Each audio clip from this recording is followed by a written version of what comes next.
Good morning. Happy Easter. My dear brothers and sisters, our first reading comes from the Acts of the Apostles, and we heard Peter preaching. And the core of his preaching is Jesus is risen. Yun ang pinakabuod ng kanyang pangangaral. Si Jesus ay muling nabuhay. At kapansin-pansin yung reaksyon ng mga tao. Matapos na ipaliwanag ni Pedro na si Jesus ay muling nabuhay, si Jesus na inyong ipinako sa krus ay binuhay na muli ng Diyos. Ang sabi ng mga tao, what are we to do, my brothers?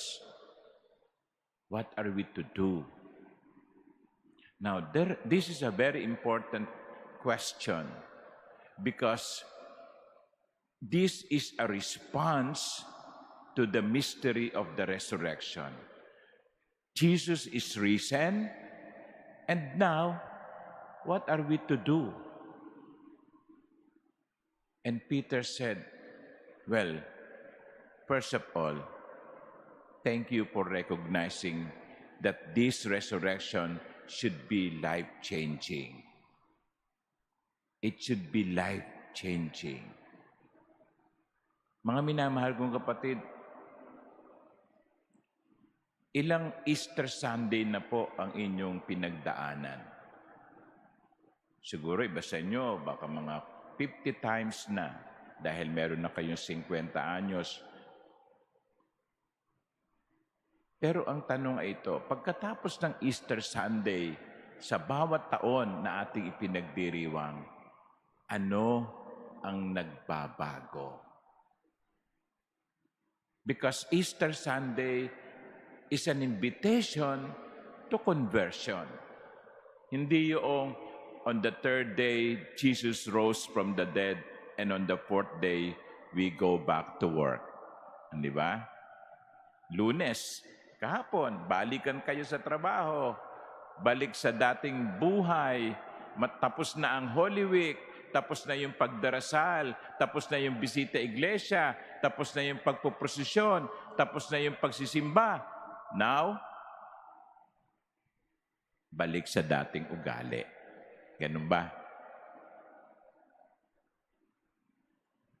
Easter Sunday should lead us to question ourselves, what must I do? And Peter said, repent, and be baptized.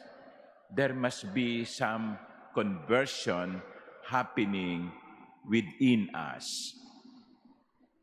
Dapat, pagkatapos ng linggo ng muling pagkabuhay, matapos nating maranasan ang biyaya ng muling pagkabuhay, dapat madagdagan ang ating pagmamahal, madagdagan ang ating pagiging kapwa sa ating kapwa-tao, madagdagan ang ating pagsusumikap na gawin ang gusto ng Diyos, madagdagan ang ating pagpapakabuti.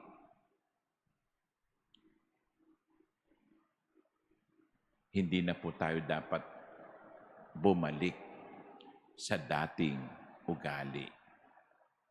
Merong isang grupo, hindi ba, tawag nila sa sarili nila ang dating daan. Ang dating daan. Pero hindi na dapat Hindi na tayo dapat bumalik sa dating daan. Hindi na tayo dapat bumalik sa dating buhay. Dapat bagong daan na. Sapagkat bagong buhay. And so, my dear brothers and sisters, this morning we are being challenged by the first reading. What must we do after the experience of the resurrection? Alam nyo, yung mga alagad, sa mga araw na ito, maririnig ninyo yung pagpapakita ng Panginoon sa mga alagad, sa mga babae, kay Maria Magdalena. And then, pagkatapos nun, ano yung nangyari? Ang mga alagad ay nagkaroon ng bagong sigla. Ang mga alagad ay nagkaroon ng bagong pag-asa.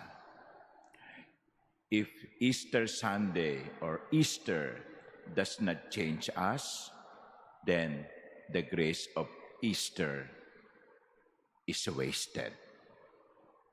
Kaya, tanungin natin ang ating mga sarili, what must I do? What should I change?